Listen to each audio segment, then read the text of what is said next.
ॐ अज्ञानतिमिरान्धस्य ज्ञानाञ्जनशलाकया चक्षुरुन्मिलितं येन तस्मै श्रीगुरवे नमः। श्रीचैतन्यमनोभीष्टं स्थापितं येन भूतले स्वयं रूपकदा मह्यं ददाति स्वपदान्तिकं। वन्देऽहं श्रीगुरु श्रीयुतपदकमलं श्रीगुरुन् वैष्णवांश्च श्रीरूपं साग्रजातं सहगण रघुनाथान्वितं तं सजीवं साद्वैतं सावधूतं परिजनसहितं कृष्णचैतन्यदेवं श्रीराधाकृष्णपादान् सहगण ललिता श्रीविशाखान्वितांश्च।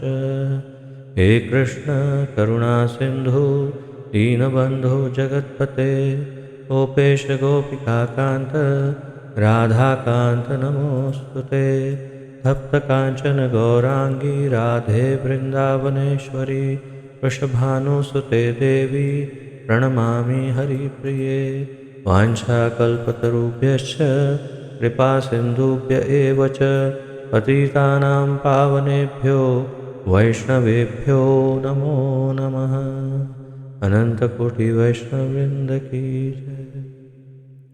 नारायणं नमस्कृत्य नरं चैव नरोत्तमं देवीं सरस्वतीं व्यासं ततो जयमुदीरयेत्।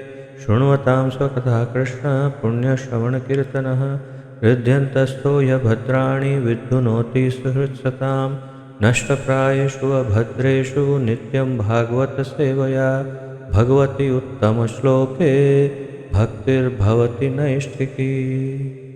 ॐ नमो भगवते वासुदेवाय। ॐ नमो भगवते वासुदेवाय।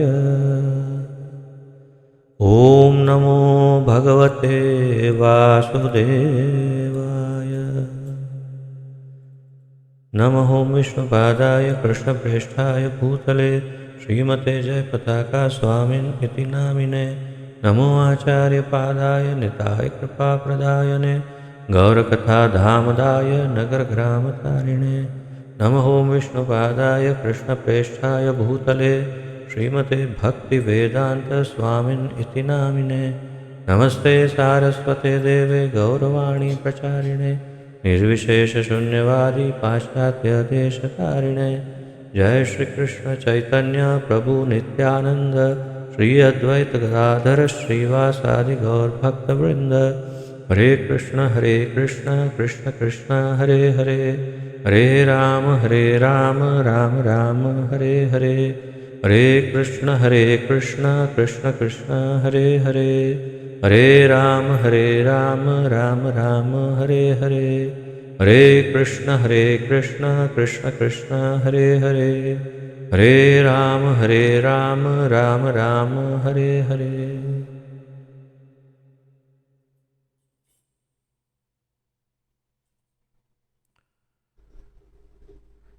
आप सभी का बहुत बहुत स्वागत है आज के इस अत्यंत महत्वपूर्ण तथा ज्ञानप्रद आनंदप्रद रसप्रद ज्ञान यज्ञ में, जिसके अंतर्गत हम सम्मिलित रूप से श्रीमद् भागवत महापुराण का अध्ययन कर रहे हैं।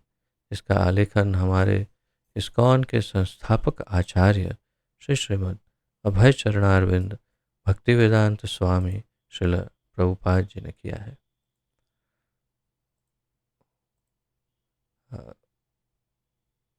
श्रील प्रभुपाद की जय।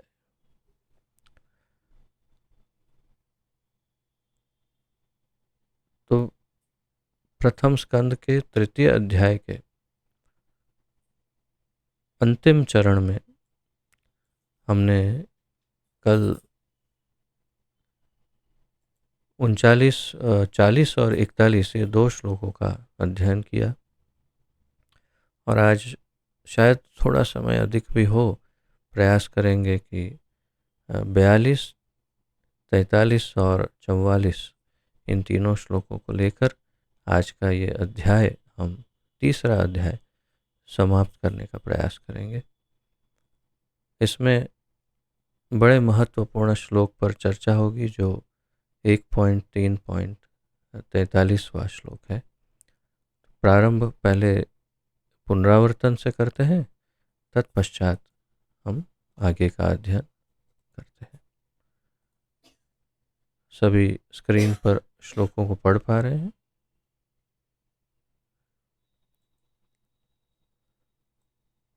तो 40वें श्लोक में हमने पढ़ा, यह श्रीमद् भागवत का साहित्यावतार है, जिसे भगवान के अवतार वेद व्यास जी ने संकलित किया है। यह सभी लोगों के परम कल्याण के निमित्त है और यह सभी तरह से सफल, आनंदमय तथा परिपूर्ण है। बहुत ही महत्वपूर्ण ये भी श्लोक है, जिसके अंतर्गत हम श्रीमद् भागवत का महत्व, सार सर्वस्व कह सकते हैं, इस श्लोक में निहित है। इसी श्लोक में संपूर्ण भागवत का सार प्रदर्शित हो रहा है कि ये श्रीमद् भागवत भगवान का साहित्य अवतार है, अर्थात ये भगवान से अभिन्न है, अलग नहीं है भगवान। जिसे भगवान के अवतार वेद व्यास ने संकलित किया है, तो इसमें डाउट भी नहीं है, क्योंकि भगवान के ही अवतार ने इस ग्रंथ का संकलन किया और यह सभी लोगों के परम कल्याण के लिए है। अर्थात कोई भी मनुष्य इसे पढ़ करके लाभान्वित ना हो, ऐसे भी नहीं हो सकता, तथा सभी तरह से ये सफल भी है, परम सफल है, परम आनंदमय है तथा परम परिपूर्ण भी है ये ग्रंथ। अर्थात ये सबसे श्रेष्ठतम ग्रंथ और सर्वोपरि ग्रंथ है। आज के श्लोकों के अध्ययन में हम देखेंगे कि हमारे आचार्यगण इसके लिए काफ़ी मत उनके प्रमाणों सहित ये सिद्ध करते हैं कि ये सर्वश्रेष्ठ ग्रंथ है। 41वें श्लोक में हमने पढ़ा, स्वरूप सिद्धों में अत्यंत सम्मान्य श्री व्यासदेव ने समस्त वैदिक वाङ्मय तथा ब्रह्मांड के इतिहासों का सार निकालकर इसे अपने पुत्र को प्रदान किया, अर्थात श्रीमद् भागवत के रूप में, और शुकदेव गोस्वामी को। तो सबसे महत्वपूर्ण ऋषि, अत्यंत सम्मान्य जो है व्यासदेव ने सभी वेदों का सार और सभी इतिहासों का सार लेकर के एक ग्रंथ के रूप में अपने पुत्र शुकदेव को ये प्रदान किया।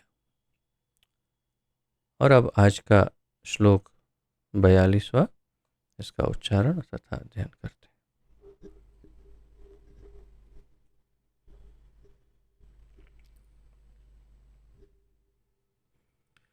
स तु संश्रावयामास महाराजं परीक्षितं, प्रायोपविष्टं गंगायां परितं परमर्षिभिः। स तु संश्रावयामास महाराजं परीक्षितं, प्रायोपविष्टं गंगायां परितं परमर्षिभिः।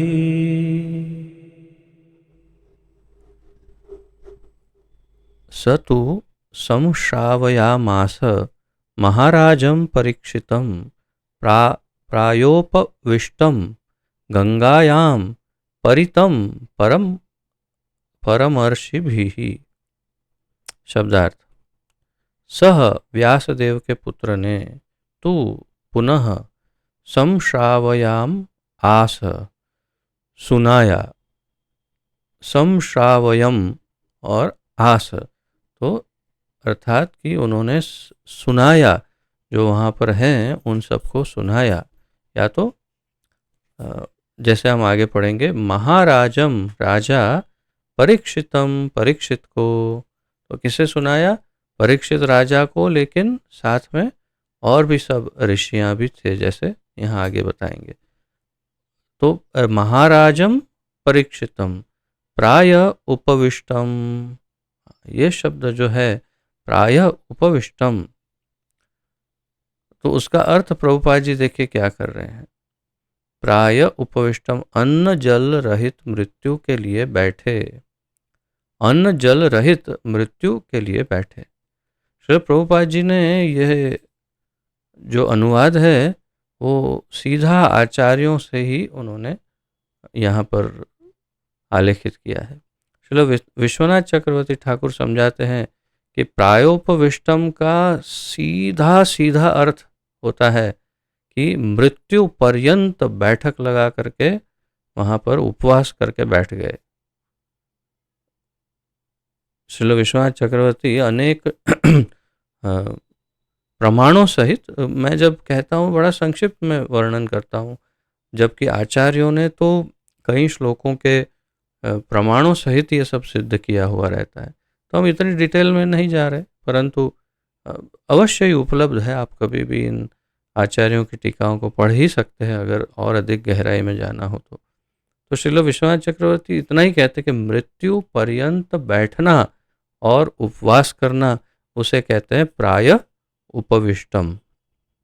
और इसीलिए प्रभुपाद जी ने कहा अन्न जल रहित मृत्यु के लिए बैठे, अर्थात उपवास कर दिया उन्होंने, अन्न जल रहित उपवास, और बैठक लगा ली और निश्चय किया कि ये बैठक अब इस जीवन काल में खुलने वाली नहीं, अर्थात अब जो बैठ गया तो ये शरीर छोड़ ही दूंगा बस। इस प्रकार का बैठना उसे प्राय उपविष्टम कहते। गंगायाम, गंगा नदी के तट पर, परितम घिरे हुए, परम ऋषि भी, बड़े बड़े ऋषियों द्वारा, अर्थात वहां पर भी जैसे नैमिषारण्य में शौनक आदि ऋषि गण, कई हजार ऋषि वहां पर बैठे थे, उसी प्रकार जब परीक्षित राजा को, आगे बताएंगे हम प्रभुपाद जी कि परीक्षित राजा को जब सुखदेव गोस्वामी सुना रहे थे तब वे अकेले नहीं थे, दो जन, कि बस एक परीक्षित राजा है सामने और सुखदेव गोस्वामी दोनों बैठकर बात कर रहे हैं, ऐसा नहीं था। वो बहुत ही बड़े ऋषि मुनियों के और बड़े बड़े महान ऋषि मुनियों की सभा थी, जहाँ बड़े से बड़े ऋषिगण पधारे हुए थे। और वहाँ भी उसमें, और बहुत ही आनंद का, एक आश्चर्य का और आनंद का विषय ये है, जिसकी चर्चा वैसे तो आगे आने वाली है, परंतु फिर भी, कि सूत गोस्वामी भी उस सभा में थे निश्चय ही। उन्होंने ये वार्तालाप सुना पूर्ण रूप से, और फिर उन्होंने, अब वे स्वयं ही इस भागवत को बोल रहे हैं सूत गोस्वामी। 12वें स्कंद में बिल्कुल अंत में भागवत के सुखदेव गोस्वामी स्वयं परीक्षित राजा को यह भविष्यवाणी कर रहे हैं और कहते हैं, श्रील जीव गोस्वामी ने ये श्लोक उद्धृत किया, बताया कि देखिए 12वें स्कंध में सुखदेव गोस्वामी राजा परीक्षित को भविष्यवाणी करके कह रहे हैं कि अब ये भागवत आगे, यही सूत गोस्वामी जो आपके सामने बैठे हैं, वे नैमिषारण्य में ऋषियों के प्रश्न पूछने पर यही भागवत उन्हें दोबारा सुनाएंगे। ऐसी भविष्यवाणी पहले ही सुखदेव गोस्वामी ने कर दी। अर्थात आप सोचिए कि सुखदेव गोस्वामी भी कोई सामान्य साधु नहीं थे, वे भी दीर्घदृष्टा थे, या तो एक प्रकार से भविष्य को भी देख सकते थे। तो यहाँ पर अब हम, और जैसे मैं कह रहा था परम ऋषि भी, तो बड़े बड़े ऋषियों द्वारा घिरे हुए थे, अर्थात बहुत बड़े बड़े ऋषिगण वहां आए थे। अनुवाद देखते हैं। व्यासदेव के पुत्र सुखदेव गोस्वामी ने अपनी पारी में महाराज परीक्षित को भागवत सुनाई, जो तब निर्जल तथा निराहार रहकर मृत्यु की प्रतीक्षा करते हुए गंगा नदी के तट पर ऋषियों से घिरे बैठे हुए थे। अब यहाँ पर एक विशिष्ट शब्द है अपनी पारी में। ये आपने हिंदी में बहुत ज़्यादा सुना नहीं होगा, लेकिन अ, गुजरात में बिल्कुल ऐसा ही एक शब्द है, क्योंकि आप अधिक से अधिक गुजरात में निवास कर रहे हैं। तो अ, वारो, मारो वारो अर्थात मेरी बारी, ऐसे हिंदी में ऐसे कहते हैं, लेकिन वो वास्तव में वो जो शब्द है वो है पारी, अर्थात अब मेरी पारी है, यानी कि मेरा टर्न है, मेरा नंबर है, अभी मुझे करना है, अर्थात इस प्रकार। यानी तुमने कर लिया, अब मेरी पारी, अर्थात अब मुझे करना है। तो अपनी पारी में महाराज परीक्षित को भागवत सुनाई, अर्थात व्यास देव के पुत्र सुखदेव गोस्वामी की पारी कब आई? तो हमने देखा श्रृंखला में सबसे पहले शिव जी ने पार्वती जी को और साथ में सुखदेव गोस्वामी ने सुन ली। फिर भागवत व्यास देव ने सुखदेव गोस्वामी को सुनाई। फिर सुखदेव गोस्वामी ने अपनी पारी में, अर्थात उनके टर्न में, उनका जब समय आया बोलने का, तब उन्होंने परीक्षित राजा को सुनाया। सामान्य आपको जानकारी दे रहा हूँ। व्यासदेव के पुत्र सुखदेव गोस्वामी ने अपनी पारी में महाराज परीक्षित को भागवत सुनाई, जो कब कैसे बैठे थे? निर्जल उपवास किया था उन्होंने, और निराहार, स्वाभाविक है, निराहार और निर्जल रहकर, और वो भी 7 दिन 7 रात सतत निरंतर। ये नहीं कि रात रात को सो रहे या दोपहर को सो जाते हैं, ऐसा कुछ नहीं। 7 दिन 7 रात एक जगह पर बैठक लगाकर, बिना हिले, बिना उठे, बिना खाए, बिना पिए, सतत निरंतर सभी ने, ये भी नहीं कि सुखदेव गोस्वामी बोल रहे हैं और परीक्षित सुन रहे, बाकी सब ऋषि रात को सो जाते हैं, ऐसा नहीं। सभी इसी प्रकार से बैठे, सभी ने उपवास किया होगा अवश्य ही, तभी तो सुन पाएंगे। अगर खाने पीने जाएंगे तो बीच बीच में छूट जाएगा। विशेष रूप से सूत गोस्वामी, उन्होंने वैसे ही सुना होगा। तो निराहार रहकर मृत्यु की प्रतीक्षा कर रहे थे राजा परीक्षित, और गंगा नदी के तट पर ऋषियों से घिरे बैठे हुए थे। तात्पर्य, सारे दिव्य संदेश शिष्य परंपरा की श्रृंखला से उचित ढंग से प्राप्त किए जाते हैं। यह शिष्य श्रृंखला परंपरा कहलाती है। श्रील प्रभुपाद जी यहाँ परंपरा का अर्थ समझा रहे हैं, गुरु शिष्य परंपरा और उसका अर्थ। तो गुरु शिष्य परंपरा हमने काफ़ी इसकी चर्चा पहले की है। भगवान श्री कृष्ण और उनके 4 मुख्य शिष्य, ब्रह्मा जी, नारद मुनि, क्षमा करें, ब्रह्मा जी, शिव जी, 4 कुमार तथा माता लक्ष्मी, उन चारों शिष्यों ने एक एक परंपरा की शुरुआत की। ब्रह्मा जी ने अपने पुत्र और शिष्य नारद मुनि को ज्ञान दिया, नारद मुनि ने अपने शिष्य श्री वेद व्यास को ज्ञान दिया, श्री वेद व्यास जी ने अपने शिष्य मध्वाचार्य को ज्ञान दिया। उन्होंने फिर आगे माधवेंद्रपुरी, ईश्वरपुरी, श्री चैतन्य महाप्रभु, और इस प्रकार 32वें गुरु उस परंपरा में श्री श्रीमद् अभय चरणारविंद भक्ति वेदांत स्वामी श्रील प्रभुपाद जी है। तो ये अधिकृत गुरु शिष्य परंपरा है। सभी के नाम बहुत स्पष्ट रूप से लिखे हुए हैं, सभी 32 गुरुओं के। तथापि उसी प्रकार महादेव द्वारा शुरू की गई परंपरा, उसमें एक मुख्य आचार्य, उस परंपरा का एक विशिष्ट नाम, जैसे हमारा ब्रह्म मध्व गौड़ीय वैष्णव परंपरा, जैसे श्री संप्रदाय, विष्णु स्वामी संप्रदाय, निम्बार्क संप्रदाय आदि सभी अधिकृत परंपराएं हैं। तो ये परंपरा से ही ज्ञान शुद्ध रूप में प्राप्त हो सकता है।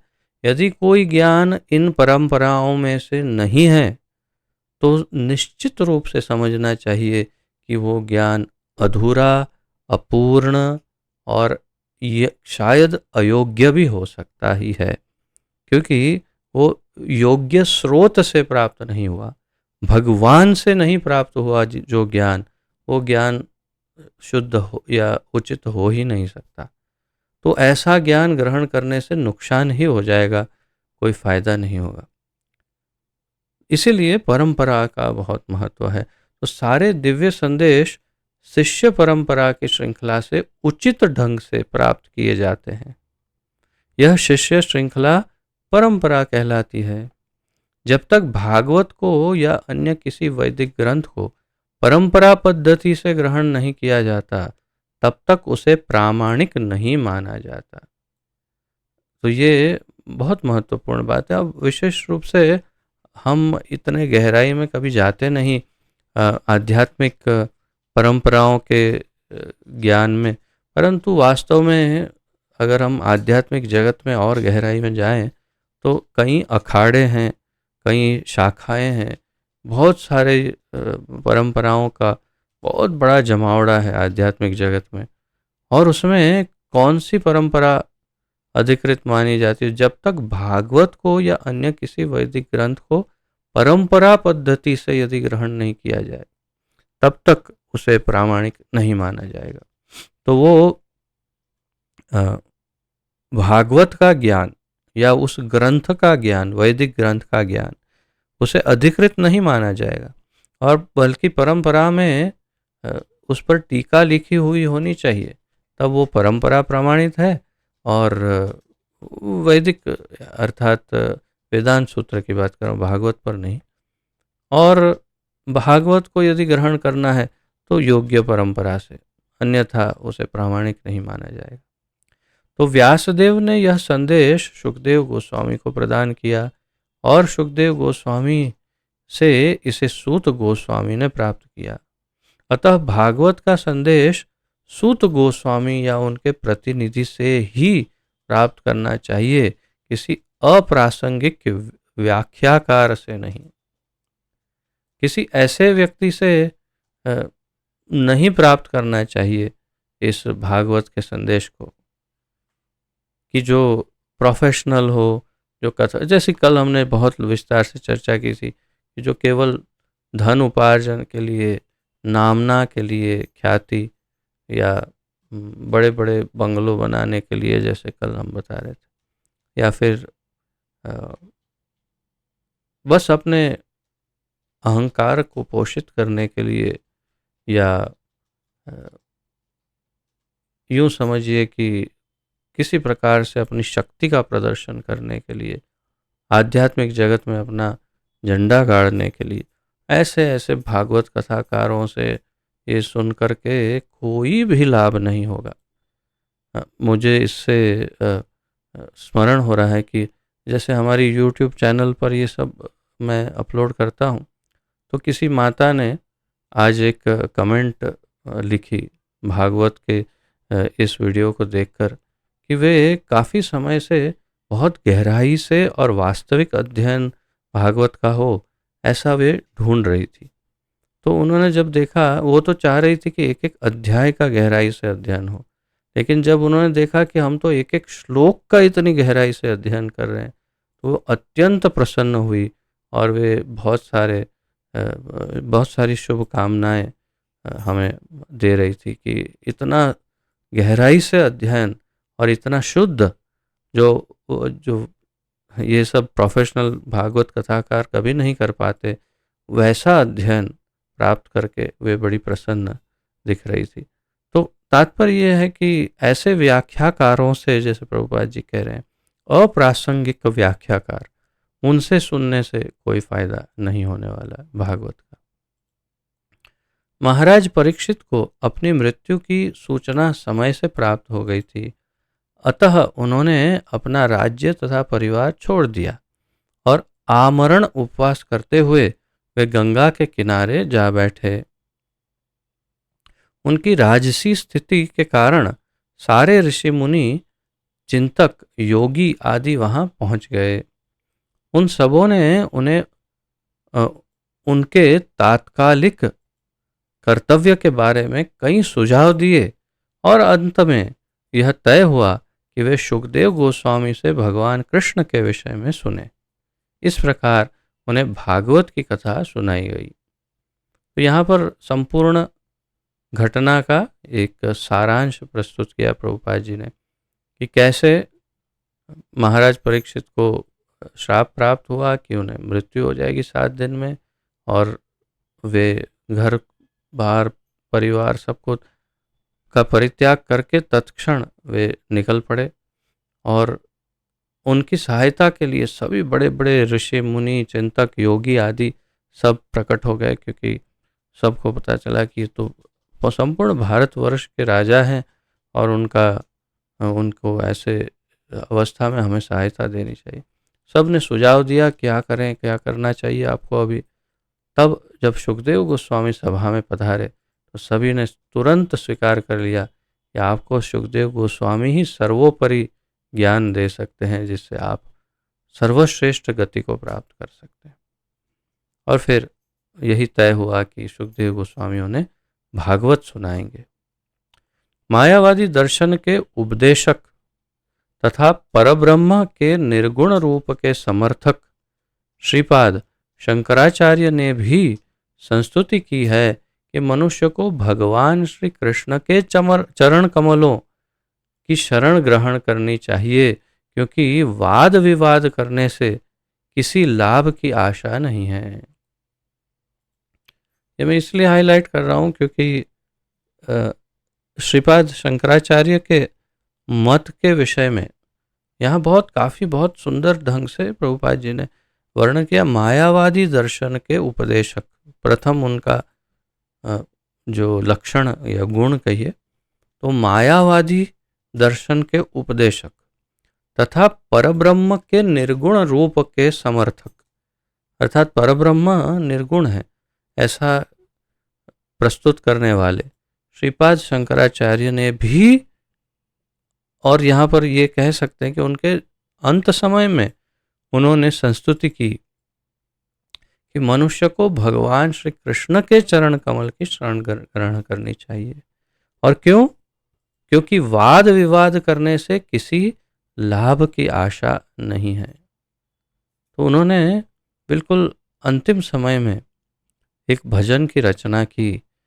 जब भी कोई व्यक्ति कुछ अंत में लिखता है तो वो सबसे महत्वपूर्ण ही होता है, ये सामान्य बुद्धि की बात है।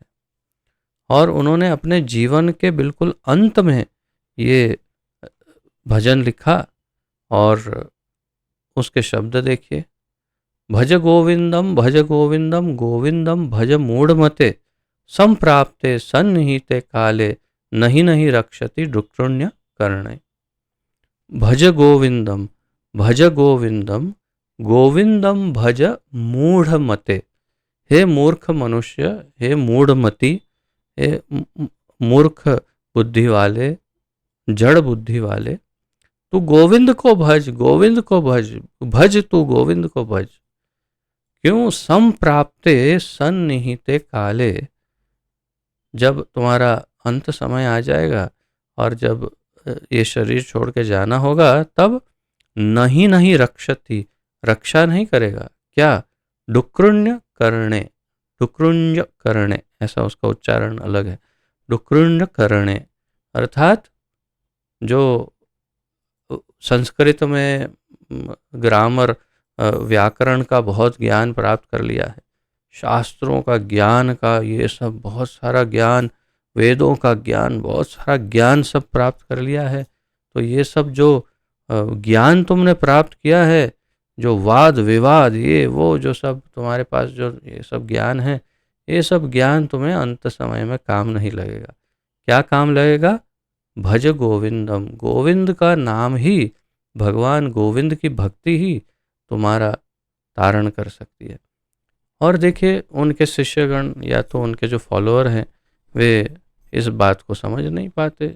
ये तो खैर हर एक संप्रदाय में लगभग यही हो रहा है कि जो आचार्य हैं उन्होंने जीवन में जो अपने शुरुआती जीवन या मध्यकाल में जो प्रचार किया उसी को पकड़ के रखते हैं, अंत काल में जो कहा वो नहीं। जैसे जैनिज्म में भी ऋषभदेव, उन्होंने अंत काल में जो भक्ति मार्ग को अपना लिया उसके विषय में जैन नहीं समझ पाते या नहीं समझना चाहते होंगे, जो भी कहिए, परंतु ये स्पष्ट है, श्रीमद् भागवत में संपूर्ण वर्णन है डिटेल में ऋषभदेव का।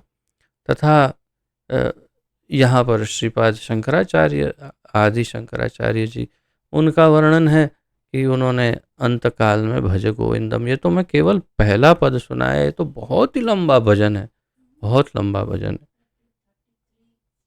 33 श्लोकों का भजन है।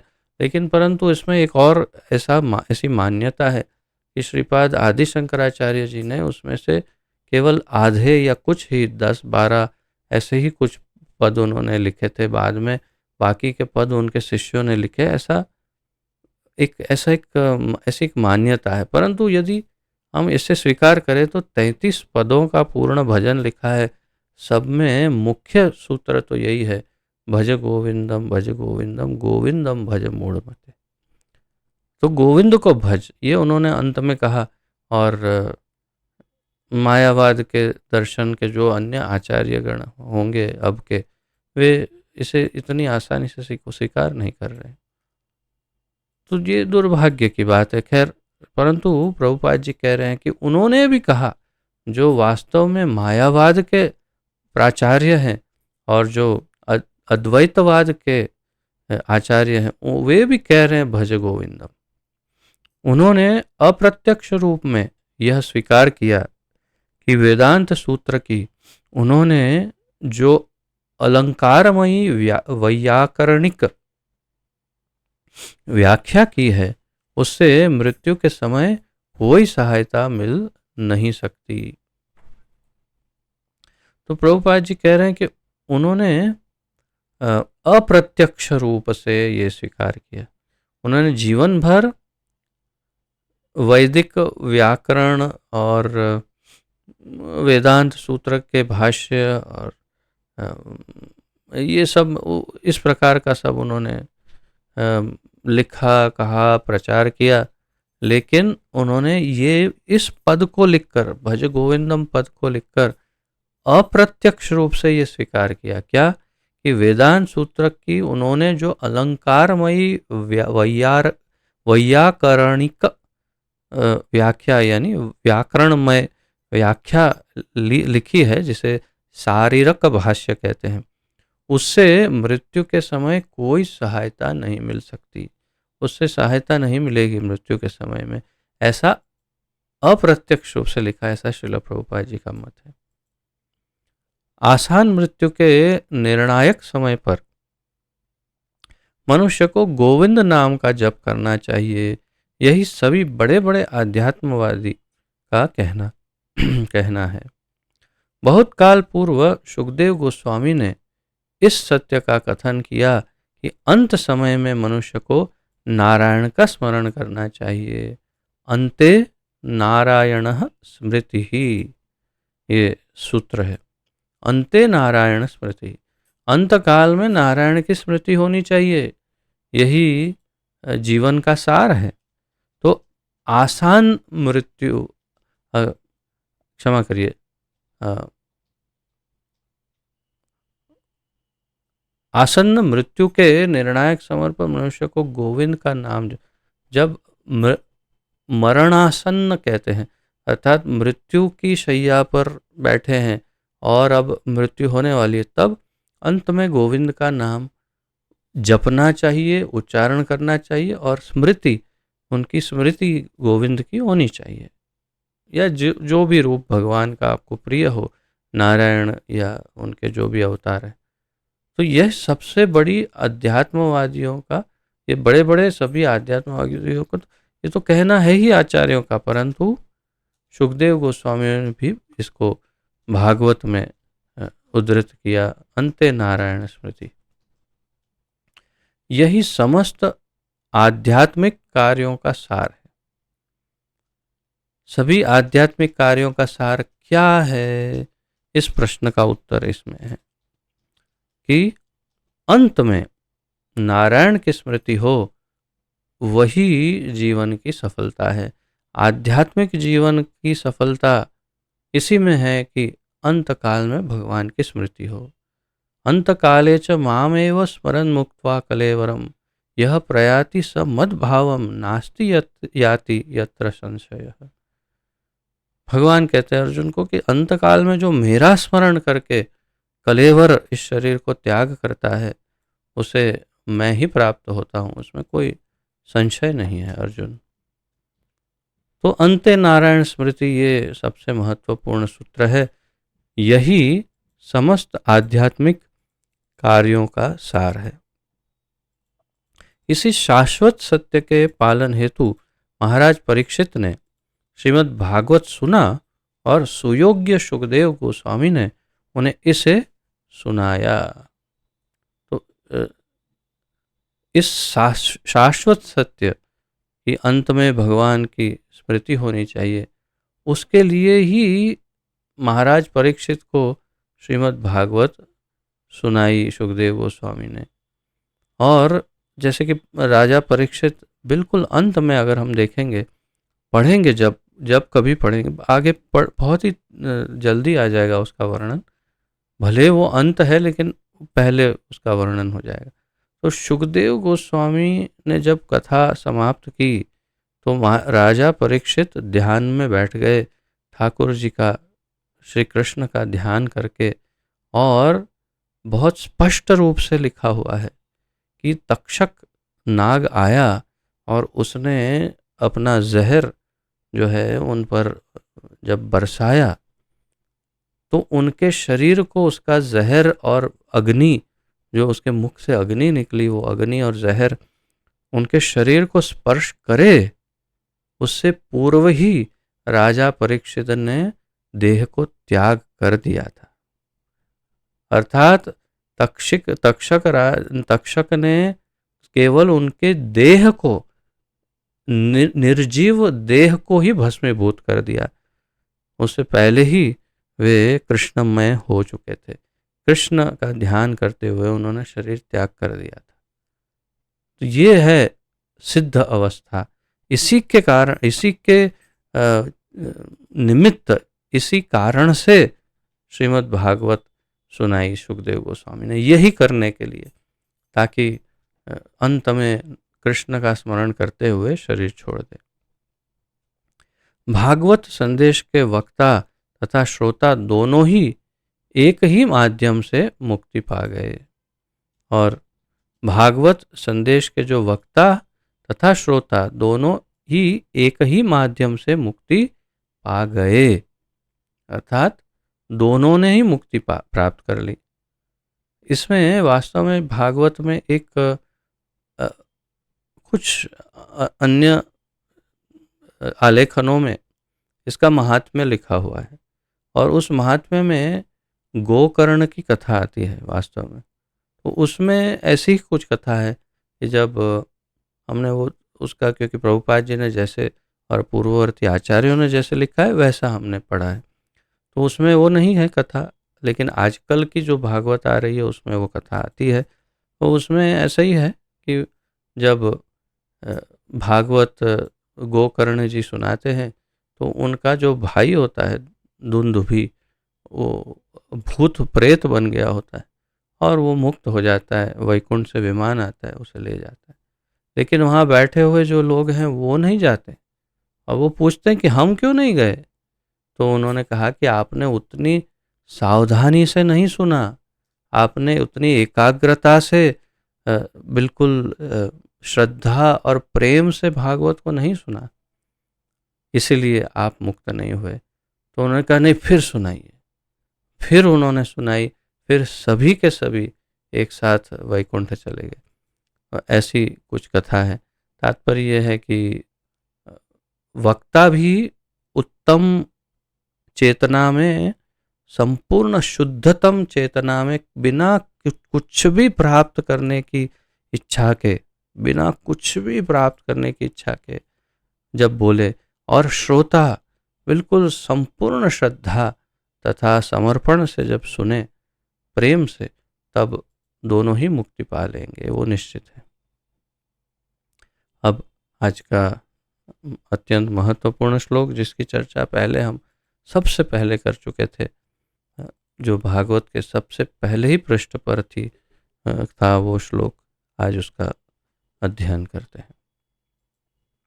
इसे अवश्य कंठस्थ कर सकते हैं आप।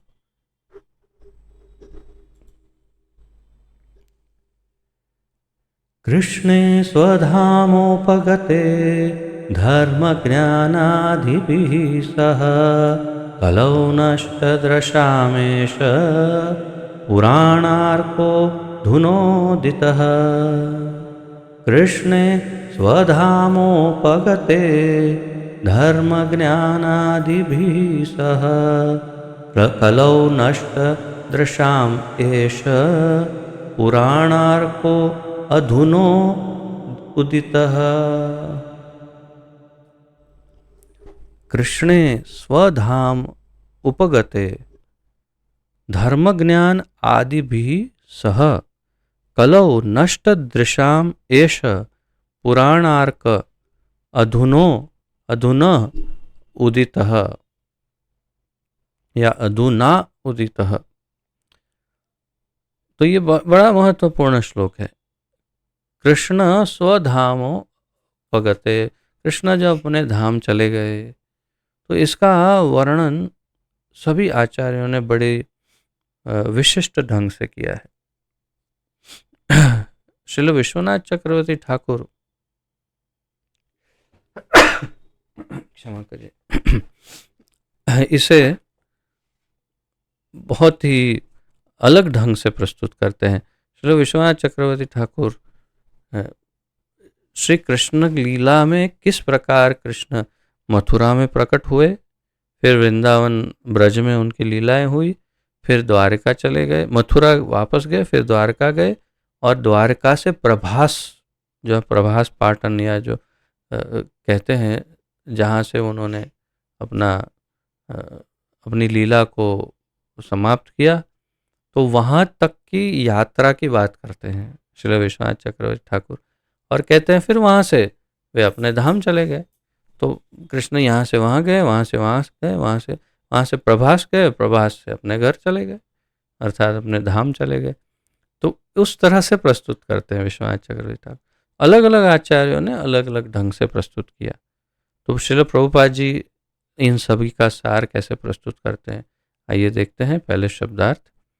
कृष्णे, कृष्ण के, स्वधाम अपने धाम, उपगते वापस जाने पर, उपगते शब्द पर हमें ध्यान देना चाहिए। उपगते अर्थात इसके कई अर्थ हो सकते हैं। सीधा अर्थ है वापस चले गए, लेकिन उपनिषद उप अर्थात ऊपर, उपगते यानी वे अपने धाम, कहाँ है उनका धाम, सर्वोच्च धाम है, ऊपर, सबसे ऊपर है। तो उप और गते, तो अपने स्वधाम वापस चले गए और वापस चले गए, अर्थात वहाँ से आए थे वहीं पुनः चले गए। धर्म, धर्म, ज्ञान, ज्ञान, आदि भी इत्यादि, सह साथ, कलौ कलयुग में, नष्ट दृशाम जिन लोगों की दृष्टि नष्ट हो चुकी है उनके, ये शब्द पर ध्यान देना है। नष्ट दृशाम, दृशाम अर्थात दृष्टि, और नष्ट अर्थात दृष्टि नष्ट हो चुकी है। जिन लोगों के दृष्टि नष्ट हो चुकी है उनकी, नष्ट दृशाम, एषः ये सब, पुराण अर्क, ये भी बहुत ही संक्षिप्त शब्द है, परंतु एक इतने से शब्द में दो शब्द जुड़े हुए हैं और उन दो शब्दों में बहुत बड़ा अर्थ छुपा हुआ है। पुराण और अर्क। पुराण अर्थात भागवत पुराण, अर्क यानी सूर्य। तो पुराण अर्क यानी भागवत पुराण रूपी सूर्य, और उसका संपूर्ण अर्थ देखें तो पुराण अर्कः यानी सूर्य के समान प्रकाशमान पुराण, जो सूर्य के समान प्रकाशित पुराण है। इस पर अनेक आचार्यों ने अलग अलग बहुत ही लंबी लंबी व्याख्याएं की है, जो मैं प्रभुपाद जी के व्याख्या के बाद उसकी थोड़ी थोड़ी चर्चा करूंगा। अधुना, इस समय, उदितः, उदय हुआ है, तो वो सूर्य अभी उदय हुआ है। अधुना यानी इस समय में, उदित हुआ है ये सूर्य। कौन सा? पुराण अर्कः, यानी इस भागवत पुराण रूपी प्रकाशमान सूर्य अभी उदय उसका हुआ है। यह भागवत पुराण सूर्य के समान तेजस्वी है और धर्म ज्ञान आदि के साथ कृष्ण द्वारा अपने धाम चले जाने के बाद ही इसका उदय हुआ। जिन लोगों ने कलयुग में अज्ञान के गहन अंधकार के कारण अपनी दृष्टि खो दी है, उन्हें इस पुराण से प्रकाश प्राप्त होगा। ये अतिशय महत्वपूर्ण श्लोक है, सार है। भागवत क्यों है, अगर ये कोई प्रश्न पूछता है। बल्कि श्रील विश्वनाथ चक्रवर्ती ठाकुर क्या कहते हैं, पहले ही बता देता हूं आपको। श्रील विश्वनाथ चक्रवर्ती ठाकुर कहते हैं, अब आपने पूछा, ऋषियों को बता रहे हैं सूत गोस्वामी एक प्रकार से, आपने पूछा कौन से श्लोक में?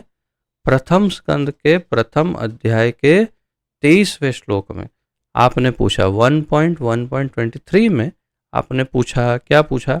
आपने पूछा धर्म ने कहाँ आश्रय लिया है। आपने क्या पूछा? धर्मः कम शरणम गतः। आपने 1.1.23 में पूछा धर्मः कम शरणम गतः, धर्म ने अब आश्रय कहाँ लिया? धर्म तो नष्ट हो गया, या तो धर्म भगवान के साथ चला गया, तो धर्म ने कहाँ आश्रय लिया? तो उसके उत्तर में ये श्लोक सुखदेव सूत गोस्वामी बता रहे हैं कि धर्म ने इस महापुराण भागवत पुराण रूपी सूर्य के रूप में अब आश्रय लिया है और उसका अब उदय इस समय हुआ है। अर्थात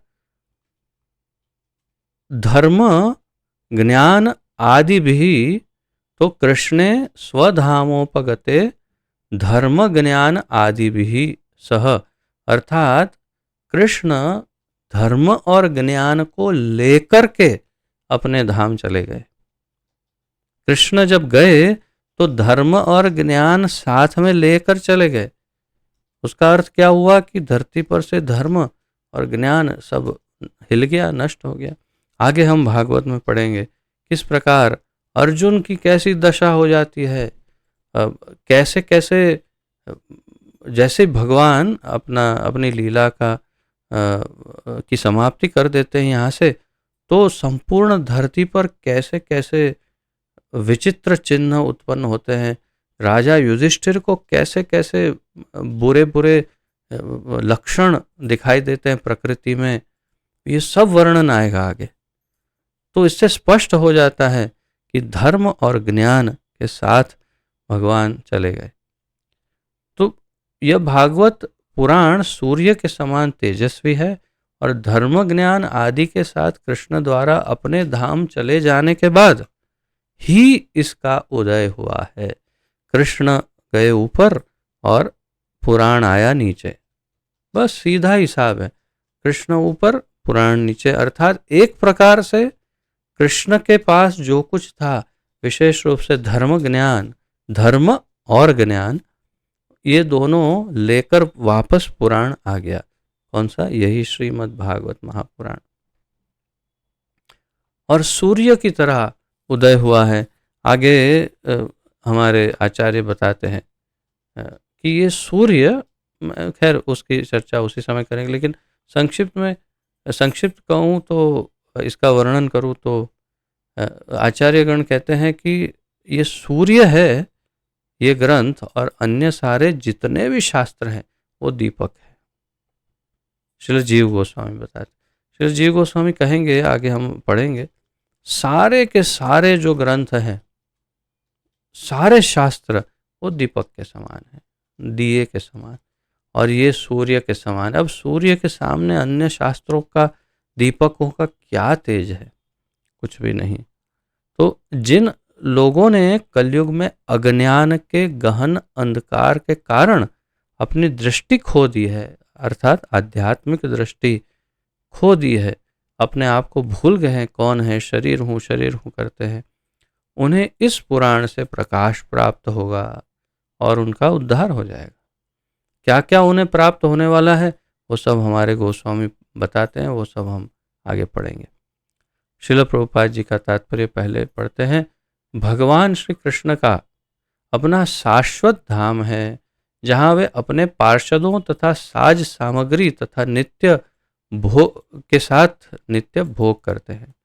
तो श्री भगवान कृष्ण का अपना खुद का एक अपना बंगलो, एक घर, एक रेसिडेंस है, जिसको कहते हैं श्री गोलोक धाम, या शास्त्रों के अनुसार कहे तो गोकुल धाम भी कहते हैं उसे। निज धाम, गोकुल धाम, गोलोक धाम, गोलोक वृंदावन धाम, इसे ऐसे नामों से उसे उद्देशित किया जाता है, जो सर्व वैकुंठ जगतों के मध्य में स्थित है। इसका संपूर्ण एकदम डिटेल्ड वर्णन श्री ब्रह्म संहिता में दिया हुआ है। तो आप हमारे YouTube चैनल पर ब्रह्म संहिता का संपूर्ण अध्ययन कर सकते हैं। उसमें चार्ट के सहित हमने संपूर्ण गोलोक का वर्णन, जैसे ब्रह्मा जी करते हैं, वो प्रस्तुत करने का प्रयास किया है। तो ये गोलोक धाम की बात करें, भगवान श्री कृष्ण का अपना शाश्वत धाम है, कभी नष्ट नहीं होता, टेम्पररी नहीं है, चिन्मय जगत, जहाँ वे अपने पार्षदों, जो निजी संगी गण हैं, उनके साथ और साज सामग्री के साथ नित्य भोग करते रहते हैं, नित्य वहाँ आनंद करते हैं। उनका नित्य धाम उनकी अंतरंगा शक्ति की अभिव्यक्ति है, जबकि भौतिक संसार उनकी बहिरंगा शक्ति की अभिव्यक्ति है। भगवान की दो जो शक्तियां हैं, उसमें से बहिरंगा शक्ति से ये भौतिक संसार बना है, और अंतरंगा शक्ति से उनका आध्यात्मिक संसार हाँ, जैसे गोलोक धाम, वैकुंठ धाम सब बने हैं। तो अंतरंगा शक्ति की अभिव्यक्ति है गोलोक। जब वे भौतिक जगत में आते हैं तो वे अपनी अंतरंगा शक्ति में संपूर्ण साज सामग्री का प्रदर्शन करते हैं, जिसे आत्म माया कहते हैं। भगवत गीता में जैसे कहा गया है, संभवामि आत्म मायया, मैं अपनी निज शक्ति, अंतरंगा शक्ति के द्वारा मैं ये सब करता हूँ इत्यादि। तो भौतिक जगत में वे अंतरंगा शक्ति जब आते हैं भौतिक संसार में, जैसे यहाँ इस जहाँ अभी मैं बैठा हुआ हूँ, श्री वृंदावन धाम, तो इस श्री वृंदावन धाम में जब वे लीला करने आए तो वे अपनी अंतरंगा शक्ति में संपूर्ण साज सामग्री का प्रदर्शन करते हुए आए। भगवत गीता में भगवान कहते हैं कि वे अपनी शक्ति आत्म माया द्वारा नीचे उतरते हैं, जैसे मैंने कहा संभवामि आत्म माया। अतः उनका रूप, नाम, यश, साज सामग्री, धाम आदि भौतिक सृजन नहीं है। तो ये महत्वपूर्ण है कि ये सब भौतिक नहीं है। क्या? भगवान का नाम, उनका रूप, उनका यश, कीर्ति, उनकी साज सामग्री, यानी जो कुछ वो पहनते हैं, जो कुछ उनके आसपास में वस्तुएं हैं, सब कुछ, उनका धाम यानी ये श्री वृंदावन धाम, इसमें से कुछ भी भौतिक सृजन नहीं है। बिल्कुल सेम टू सेम आपको भौतिक दिखता है। ट्रेन से आते हैं, यहाँ उतरते हैं, रिक्शा में आते हैं, घर में, मकान में रहते हैं, ये दीवारें आदि सब वस्तुएं सब, परंतु हमारी चमड़ी की आंखें धोखा खा रही होती है। वास्तव में ये धाम जो है श्री वृंदावन, वो आध्यात्मिक धाम है, गोलोक धाम का ही एक्सटेंशन है, अर्थात ये गोलोक धाम से अभिन्न है। और जब संपूर्ण भौतिक जगत नष्ट हो जाता है, तब ये महाप्रलय के समय भी ये वृंदावन धाम नष्ट नहीं होता। कैसे होगा? क्योंकि ये तो गोलोक धाम का हिस्सा है। तो यही तो महत्व है, इसीलिए तो यहाँ पर आते हैं सभी श्री वृंदावन धाम के दर्शन हेतु सभी रसिक जन जो भगवान के भक्त हैं क्यों वृंदावन आते हैं। वृंदावन चिन्मय जगत है, वो लगता दिखता भौतिक है लेकिन भौतिक जगत नहीं है। वे पतित जीवों के उद्धार हेतु तथा धर्म के सिद्धांतों की स्थापना के लिए अवतरित होते हैं, जिनका वे स्वयं प्रदर्शन करते हैं। तो यदा यदा ही धर्मस्य इत्यादि, ईश्वर के अतिरिक्त कोई भी धर्म के सिद्धांतों की स्थापना नहीं कर सकता। धर्म के सिद्धांतों की स्थापना केवल और केवल मात्र ईश्वर ही कर सकते हैं और कोई नहीं कर सकता। या तो वे या उनके द्वारा शक्ति संचारित किया गया सुयोग्य व्यक्ति ही धर्म की संहिता का नियमन कर सकता है। तो कौन धर्म का प्रचार कर सकता है? या तो वे स्वयं, या तो उनके द्वारा शक्ति संपन्न कोई जीव, जैसे स्वयं साक्षात श्रील प्रभुपाद जी या फिर वेद व्यास जी आदि। तो यही धर्म का संकलन या संहिता की रचना करके धर्म का विस्तार कर सकते हैं। वास्तविक धर्म का अर्थ है ईश्वर को जानना। धर्म का वास्तविक अर्थ क्या है? ईश्वर को जानना, ईश्वर के साथ अपने संबंध को तथा उनके प्रति अपने कर्तव्यों को जानना, और जब यह भौतिक शरीर छूटे तो अपने अंतिम गंतव्य को जान लेना। धर्म का वास्तविक अर्थ क्या है? उसका एक तो ईश्वर को जानना, ये उसका अर्थ है। ईश्वर के साथ अपने संबंध को जानना और उसे स्थापित करना। तो इसे हमारे आचार्यगण 3 कोटि में समझाते हैं: संबंध, अभिधेय और प्रयोजन। सबसे पहले जानो कि हमारा ठाकुर जी से संबंध क्या है। अभिधेय, फिर हमें ये जानना है कि अब मुझे करना क्या है। संबंध तो समझ में आ गया, अब क्या करना है। तो ध्येय क्या है? ध्येय है उनकी सेवा। और प्रयोजन तो वास्तव में फिर उस सेवा में लग करके उसे सार्थक करने के लिए जो करना पड़े वो करना, वो सब संबंध, अभिधेय, प्रयोजन के रूप में स्थापित होता है। और अंत तो गत्वा भगवान की सेवा में लग जाना। तो इसीलिए कहा कि तो अंत में अंतिम गंतव्य को जान लेना। अंतिम गंतव्य भगवान का धाम ही है, परंतु अगर हम धाम नहीं भी जाते तो जहाँ भी रहे भगवान की सेवा करें, उन्हें प्रसन्न करें, यही हमारा सार सर्वस्व है। बल्कि ये कहें कि ये संपूर्ण श्रीमद् भागवत का सार सर्वस्व क्या है? संपूर्ण श्रीमद् भागवत का सार सर्वस्व यही है जो इन वाक्यों में लिखा है कि धर्म को जानना, कि हम ईश्वर के साथ मेरा क्या संबंध है, ईश्वर कौन है, और अंत में मेरा कर्तव्य क्या है। ईश्वर की सेवा ही मेरा कर्तव्य है। जीवेर स्वरूप है कृष्णेर नित्यदास। और जब शरीर छूट जाए तो कहीं भी रह करके, चाहे भगवान के धाम जाकर या कहीं भी रहकर, भगवान की नित्य सेवा करके उन्हें नित्य प्रसन्न करना, संतुष्ट करना, उन्हें आनंद प्रदान करना, यही एकमात्र कर्तव्य मेरा है। और यही भक्ति की पराकाष्ठा है, यही भागवत का सार सर्वस्व, और इसका मूल जो ध्येय है भागवत का, वो इसी बात को जानना है। तो ये यदि अब अगर आप इस बात से बिल्कुल हृदय से एकदम स्पष्ट हो गए तो आप समझिए कि आप उस स्थिति में पहुंच गए हैं।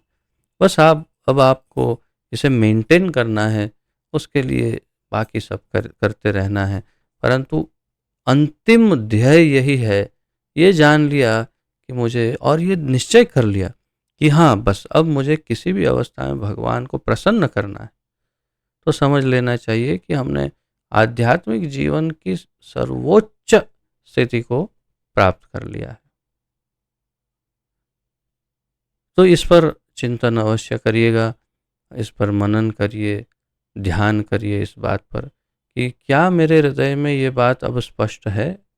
क्या मैंने ये निश्चय किया है कि मैं सिर्फ भगवान को प्रसन्न करना चाहता हूँ या चाहती हूँ, और कोई ध्येय नहीं मेरे जीवन में, इस जीवन में और आने वाले जीवनों में केवल एक ही ध्येय है कि मैं भगवान को प्रसन्न करूं बस।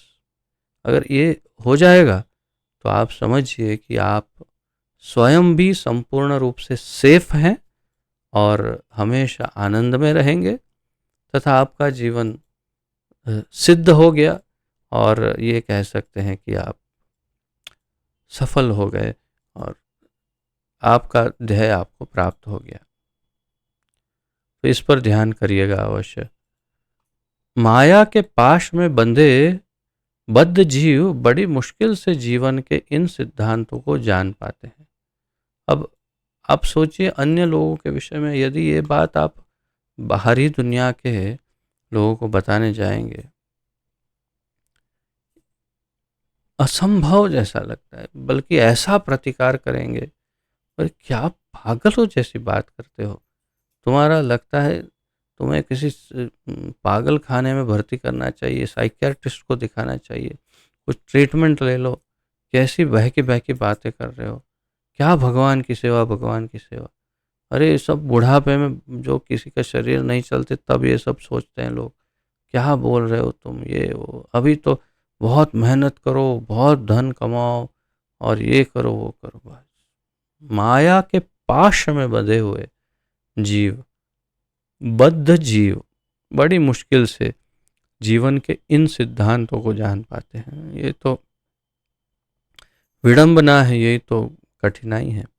उनमें से अधिकांश पशुओं की तरह खाने, सोने, अपनी रक्षा तथा मैथुन में लगे रहते हैं। आहार, निद्रा, भय, मैथुनम च, ये चार में लगे रहते हैं। उनमें से अधिकांश पशुओं की तरह। अब अपने आप को ही देखो कि इस आध्यात्मिक जीवन को प्रारंभ करने से पूर्व हम कैसा जीवन जी रहे थे। अभी भी कुछ हद तक ऐसा हो सकता है। क्या करते हैं? खाना, सोना, अपनी रक्षा करना और मैथुन, बस। आहार, निद्रा, भय, मैथुन, इसके अलावा जीवन ही नहीं। जब देखो बस ये चार चलता रहता है। तो ये पशुवत जीवन है। पशु भी यही चार वस्तु करते हैं। वे अधिकांश तया धार्मिकता, ज्ञान या मोक्ष के नाम पर इंद्रिय भोग में लगे रहते हैं, और धार्मिकता, ज्ञान या मोक्ष के नाम पर इंद्रिय भोग ही करते हैं। आप देखिए ये जो बड़े बड़े कथाकारों की बात कर रहे हैं या बड़े बड़े आध्यात्मिक गुरुओं की बात आप देखो, आजकल के जो बड़े बड़े, बहुत बड़े बड़े गुरु जो प्रचलित हो रहे हैं, आप इनको देखो तो सिर्फ बाहरी बाहरी से बाह्य बाह्य बातें करते हैं। सिर्फ बहुत ही कुछ ब्रेन के अंदर कुछ लॉजिक का कुछ ऐसा सेक्शन चालू हो गया है जिसकी वजह से बस लॉजिक से फटाफट फटाफट जवाब देते हैं, एक वकील की तरह उत्तर देते हैं, और सब प्रभावित हो इतने बड़े गुरु हैं, इतना ज्ञान है इनमें, और फिर उनके नाम लिए जाते हैं। हमारे कुछ सीनियर जो भक्त है उन्हें कहते हैं सैड गुरु। तो यानी कि उनको फॉलो करते हैं और सैड हो जाते हैं। क्यों? क्योंकि वास्तविक ज्ञान तो मिलता ही नहीं। क्या मिलता है? उससे मिलता है भौतिक ज्ञान, जो लॉजिकल ज्ञान है, ऐसे ज्ञान प्राप्त होते हैं। और उससे क्या प्राप्त होता है? कुछ भी नहीं। उनमें से कितने सारे गुरु जेल में जाते हैं क्योंकि उन्होंने सिर्फ इंद्रिय भोग का प्रदर्शन, अपनी अनियंत्रित इंद्रिय भोग का प्रदर्शन कर लिया तो जेल में चले गए। जो नियंत्रित इंद्रिय भोग कर रहे हैं वो अभी तक जेल में नहीं गए, लेकिन अधिकारी तो जेल में जाने के ही हैं। ऐसे कितने सारे गुरु पूरे विश्व में हर तरह से भरे हुए हैं। कोई एक की बात नहीं, संपूर्ण सब जगह से ऐसे गुरु गुरु गुरु भरे हुए। तो इनमें से अधिकांश धार्मिकता, ज्ञान या मोक्ष के नाम पर इंद्रिय भोग में ही लगे रहते हैं, और इनमें से कितनों के तो यूट्यूब में वीडियो भरे हैं, क्या क्या भरा है आप देखेंगे, फिर भी लोग उनके पीछे जाते हैं, उनके वीडियो पब्लिश हो जाते तो भी उनके पीछे पीछे जाते। आश्चर्य की कोई सीमा नहीं है, इतने अंध हो करके लोग उनको फॉलो करते हैं। अब क्या करें, अब कलयुग का यही इनकी दुर्दशा तो होनी है, क्या करें। तो दया आती है बड़ी, इसलिए प्रभुपाद जी सत्य को उजागर कर रहे हैं कि इस कलह प्रधान कलयुग में तो वे और भी अंध बन चुके हैं। कलह प्रधान कलयुग में और अधिक अंध हो गए हैं। कलयुग में सारी जनता पशुओं का राजसी संस्करण बनी हुई है। ये वाक्य तो इतना सुंदर है, वास्तव में हिंदी में तो इतना अधिक मैं इसे देखिए पहली बार लाल से मार्क कर रहा हूँ, क्योंकि ये बड़ा विशिष्ट वाक्य है। अंग्रेजी में प्रभुपाद जी कहते हैं just a royal edition of the animals. बहुत सुंदर ढंग से कहा उन्होंने। ये कलयुग की सारी जनता क्या है, just a royal edition of the animals. अर्थात कि आपके जैसे कि आप स्कूटर गाड़ियाँ इत्यादि खरीदते हैं, तो उसमें जैसे मान लीजिए कि मारुति या कोई ऐसी आपकी कोई गाड़ी हो, तो जैसे उदाहरण के रूप में कोई एक मॉडल का नाम लेते हैं, जैसे वैगनार, मारुति वैगनार। तो उसमें स्पेशल एडिशन कंपनी लॉन्च करती है कि हम सिर्फ 2000 गाड़ियाँ स्पेशल एडिशन के रूप में प्रस्तुत कर रहे हैं। उसमें अलग स्टिकर लगा रहता है, कुछ अलग विशिष्ट उसमें व्यवस्थाएं दी जाती है, और केवल 2000 गाड़ियां हम लॉन्च कर रहे हैं और इसे कहेंगे मारुति वैगनार स्पेशल एडिशन। और अगर कोई बहुत विशेष हो तो कहेंगे रॉयल एडिशन। तो अर्थात राजसी प्रस्तुतिकरण। तो कलयुग की सारी जनता क्या है, प्रभुपाद जी कह रहे हैं जस्ट सी कि कितना प्रभुपाद जी ने कितना सुंदर ढंग से इस बात को प्रस्तुत किया। कह रहे हैं कलयुग की सारी जनता पशुओं की का राजसी एडिशन संस्करण है। अर्थात ये स्पेशल एडिशन है। पशु तो है लेकिन थोड़े स्पेशल पशु है, कपड़े पहनते हैं और घर में रहते हैं। ओह अच्छा, है तो पशु ही। तो तात्पर्य ये है भाई, गाड़ी तो गाड़ी है, स्पेशल एडिशन की भी हो, पेट्रोल तो खाएगी चलेगी। ऐसे ही ये मनुष्य सब पशु ही है कलयुग में, क्योंकि धर्म भूल गए। उन्हें आध्यात्मिक ज्ञान या दैवी धार्मिक जीवन से कोई सरोकार नहीं है। वे इतने अंध हैं कि उन्हें सूक्ष्म मन, बुद्धि या अहंकार के आगे कुछ भी नहीं दिखता, लेकिन वे ज्ञान, विज्ञान तथा भौतिक संपन्नता में प्रगति के प्रति अत्यंत गर्व का अनुभव करते हैं। ये सब बड़े मंद बुद्धि है इत्यादि, और जो जो भी बहुत स्पष्ट है, इसका वर्णन आप स्वयं पढ़ के भी समझ सकते हैं और किस प्रकार का, और हम तो अनुभव भी कर रहे हैं क्योंकि हम ऐसा ही जीवन जी रहे हैं। वे इस शरीर को त्यागने के बाद कुकर या शुकर बनने के लिए भी तैयार है। इन लोगों को यदि कहो कि अगला जीवन हो सकता है कुत्ते का मिले, बहुत अच्छा है, मैं किसी के घर में आराम से पड़ा रहूँगा ना कुत्ता बनकर, और अच्छे से रोटी मिलती रहेगी, और इधर उधर दो चार भोंका और मालिक ने ऐसे ऐसे ना बेटा आजा टॉमी आजा करता रहेगा, और बस और क्या, इतना बढ़िया जीवन। अब आपको आश्चर्य होगा, इंटरनेट पर मैं यूट्यूब में एक बार, यूट्यूब या किसी में देख रहा था, एक व्यक्ति है विदेश में, उसको अब मनोरोग कहो या कुछ भी कहो, उसको कुत्ता बनने का इतना जबरदस्त शौक जागा कि उसने अपने संपूर्ण शरीर के ऊपर इतनी सारी सर्जरी करवाई, और वास्तव में बिल्कुल हूबहू एक कुत्ते जैसा उसने अपने शरीर को बनवा लिया। आप यदि देखेंगे तो जब तक आपको बोला नहीं जाए कि ये कुत्ता नहीं मनुष्य है, तब तक आप पहचान ही नहीं सकते। ऐसा हूबहू कुत्ते जैसा शरीर बनवा लिया उसने। अब बताइए, क्या कहें, स्पेशल एडिशन ही कहेंगे ना, कुत्तों का स्पेशल एडिशन, तो वही प्रस्तुत हो गया।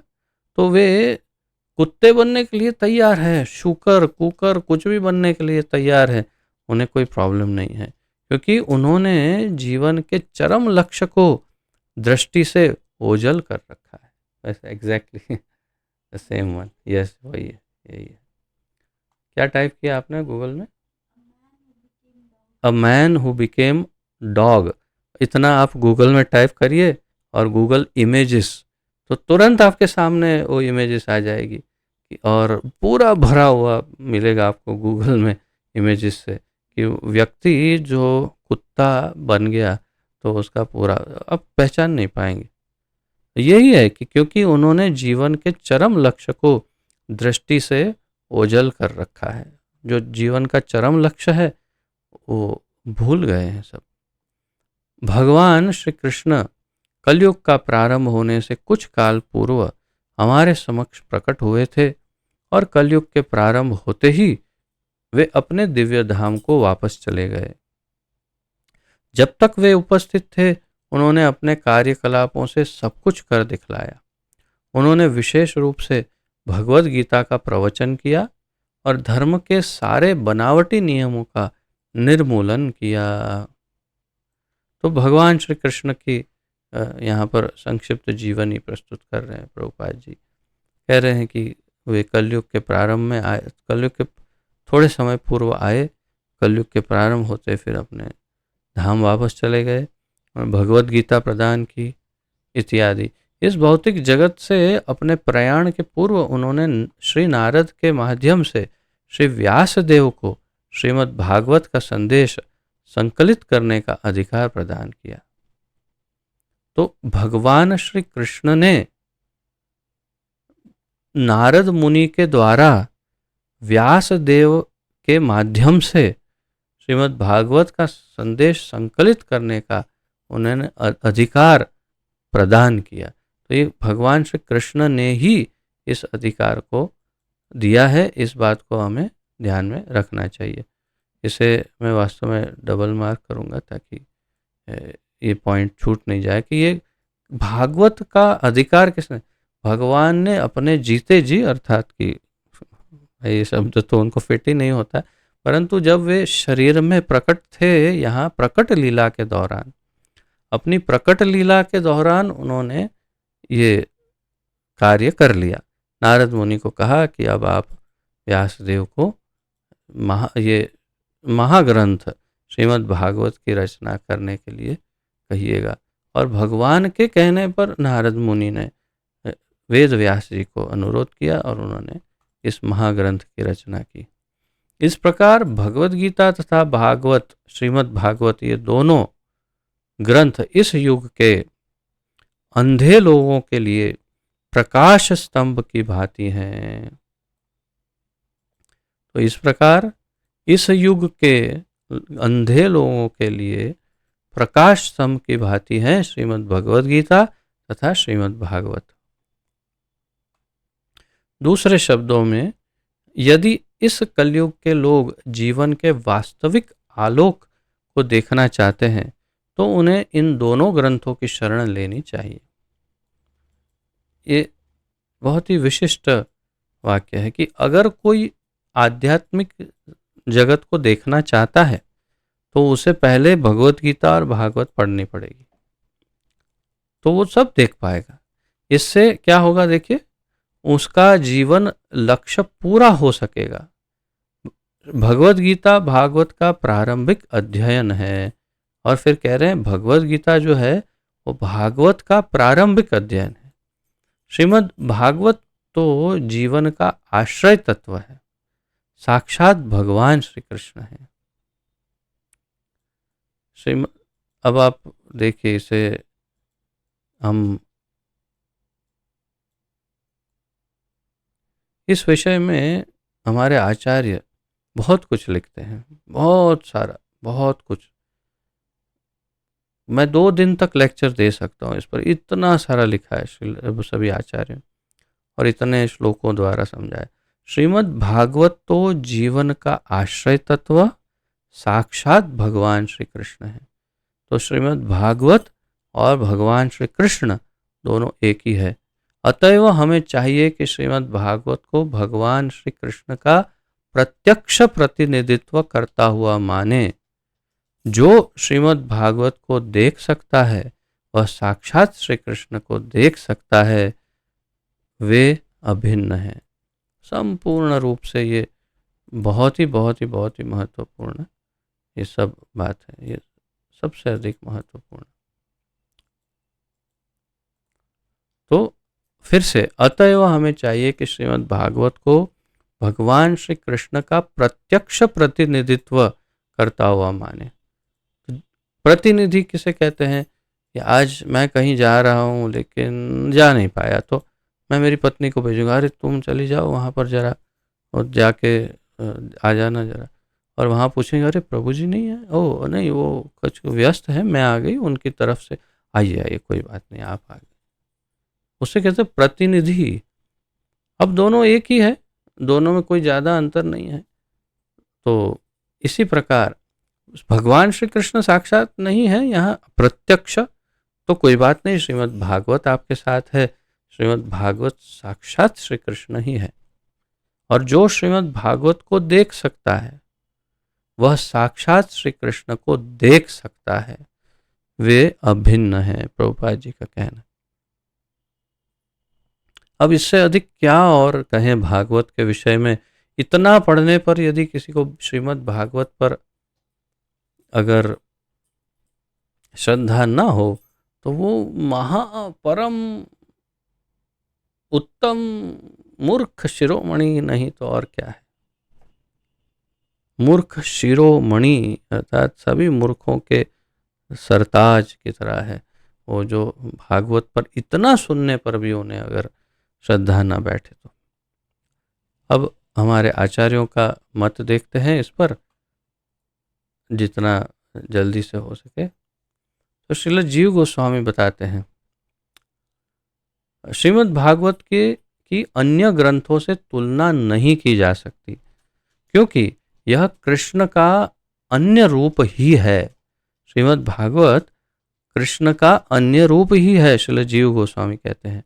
अन्य सभी शास्त्र दीपक की तरह है और श्रीमद् भागवत सूर्य की तरह है। और श्रीमद् भागवत कृष्ण भक्ति और उनके ज्ञान को प्रकाशित करता है। श्रीमद् भागवत क्या करता है? कृष्ण भक्ति को तथा उन्हीं के ज्ञान को प्रकाशित करता है, इसलिए अतुलनीय है। उसकी तुलना किसी अन्य ग्रंथ से नहीं की जा सकती। एक शब्द अन्य शब्दों में कहे तो ये सर्वश्रेष्ठ ग्रंथ है श्रीमद् भागवत। ये उन्होंने अपने क्रम संदर्भ अर्थात सभी आचार्यों ने जो टीकाएं लिखी है उनके एक नाम है। श्रील विश्वनाथ चक्रवर्ती की जो टीका है उसको सारार्थ भाषिनी टीका कहते हैं। जीव गोस्वामी की टीका को क्रम संदर्भ कहते हैं इत्यादि। तो क्रम संदर्भ में इतना ही लिखा है, परंतु जीव गोस्वामी ने जो अन्य ग्रंथ लिखे हैं तो अन्य ग्रंथों में एक ग्रंथ लिखा है तत्व संदर्भ, षड संदर्भ, 6 प्रकार के संदर्भ लिखे हैं जो वास्तव में भागवत से और अन्य ग्रंथों से भी और कृष्ण से संबंधित है। वास्तव में भागवत की टीका अलग है, उसमें उतना ही लिखा, परंतु तत्व संदर्भ नामक जो उन्होंने ग्रंथ लिखा है उसमें 23वें संदर्भ में कहते हैं जैसे सूर्य के बिना कुछ नहीं देखा जा सकता, वैसे ही श्रीमद् भागवत के बिना अन्य ग्रंथ भगवान को प्रकाशित नहीं कर सकते। तो जैसे सूर्य के बिना कुछ नहीं देखा जा सकता, वैसे ही अगर श्रीमद् भागवत का अध्ययन नहीं किया जाए और यदि कोई कहे कि मैं भगवान ढूंढ रहा हूँ, भगवान को स्टडी कर रहा हूँ, भगवान किधर है भगवान, तो बिना श्रीमद् भागवत के भगवान को नहीं देखा जा सकता या उन्हें प्राप्त या उनका ज्ञान नहीं मिल सकता। जीव गोस्वामी बता रहे। फिर आगे बताते हैं जब सूर्योदय होता है तो सारे चोर उचक के छिप जाते हैं। जो चोर होते हैं दिन में घर में छुप जाते हैं, बाहर नहीं निकलते, रात्रि में बाहर निकलते। तो वैसे ही श्रीमद् भागवत के उदित होने से काम और लोभ जैसे अनर्थ हृदय से निकल जाते हैं। जैसे सूर्य के उदय होने से चोर आदि सब भाग जाते, निकल जाते, वैसे ही श्रीमद् भागवत को पढ़ने से, उसके अध्ययन से काम और लोभ जैसे अनर्थ हृदय से निकल जाते हैं। और वह जीव जो पढ़ रहा है भागवत, ध्यान से सुनिए, कहते हैं कि और वह जीव भगवान की सेवा के योग्य बन जाता है। और वह जीव भागवत जिसने अध्ययन किया वो भगवान की सेवा के योग्य हो जाता है।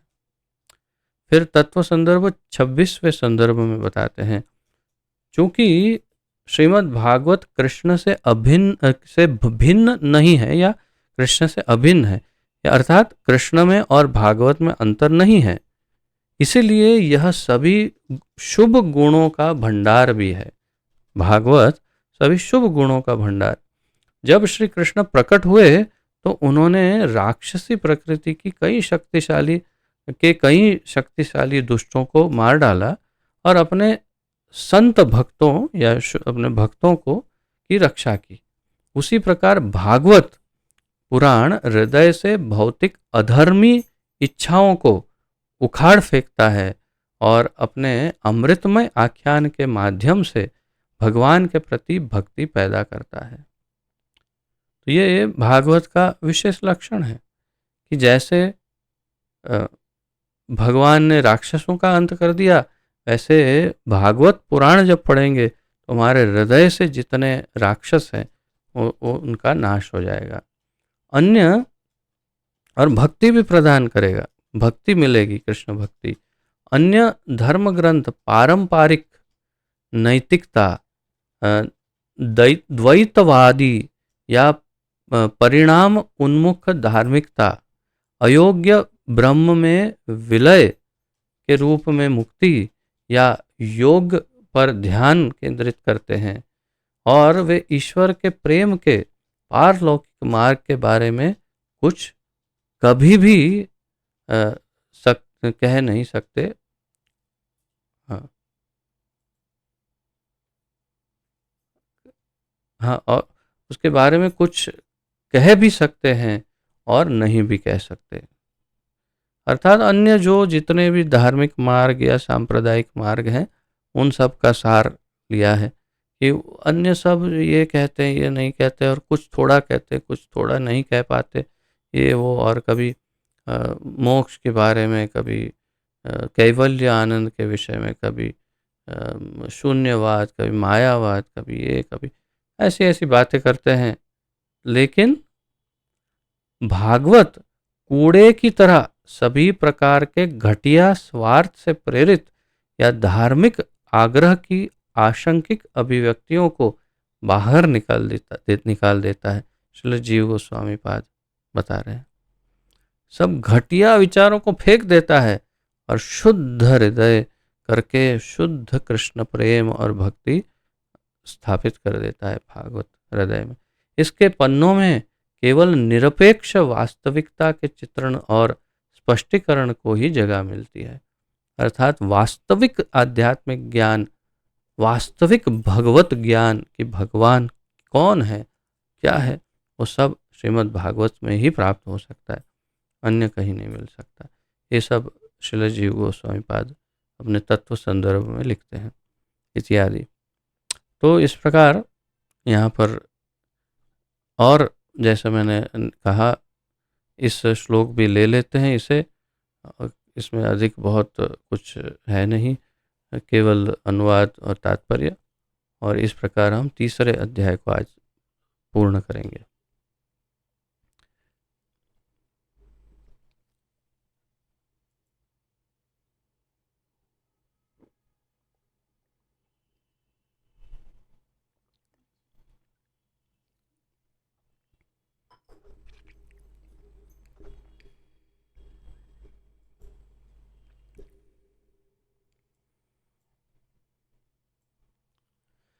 तत्र तत्र कीर्तयतो विप्रा विप्रर्षेर्भुरि तेजसः अहं चाद्यगमं तत्र निविष्टस्तदनुग्रहात् सोऽहं वः श्रावयिष्यामि यथाधीतं यथामति।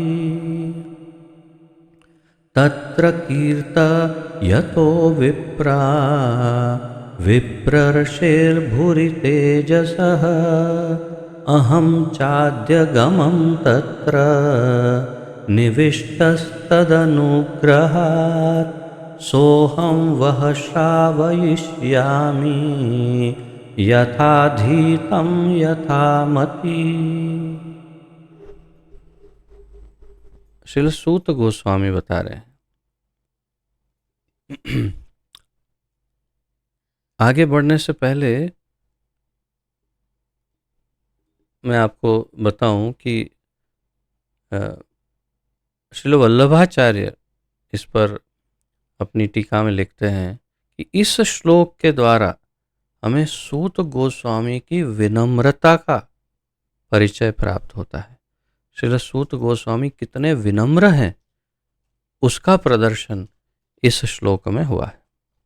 सभी आचार्यों ने उस पर काफ़ी कुछ लिखा है, परंतु सबका सार प्रभुपाद जी ने लिखा है, इसलिए मैं उसमें अधिक नहीं जाऊंगा। परंतु ये विशिष्ट लिखा है श्रील वल्लभाचार्य ने, इसलिए मैं बता रहा हूँ। अब आप देखिए कि इसमें कैसे सूत गोस्वामी की विनम्रता प्रदर्शित होती है। शब्दार्थ, तत्र वहाँ, कीर्तयतः कीर्तन करते हुए, विप्राहा हे ब्राह्मणों, विप्र ऋषे ब्रह्मर्षि से, ब्रह्म ऋषि से, भूरि अति अधिक, तेजसः शक्तिशाली, अहम मैं, च भी अध्यगमम समझ सकता हूँ, तत्र उस सभा में, निविष्टः पूर्ण रूप से एकाग्रचित होकर, तत् अनुग्रहात उसकी कृपा से, सह वही वस्तु, अहम मैं वह तुमको,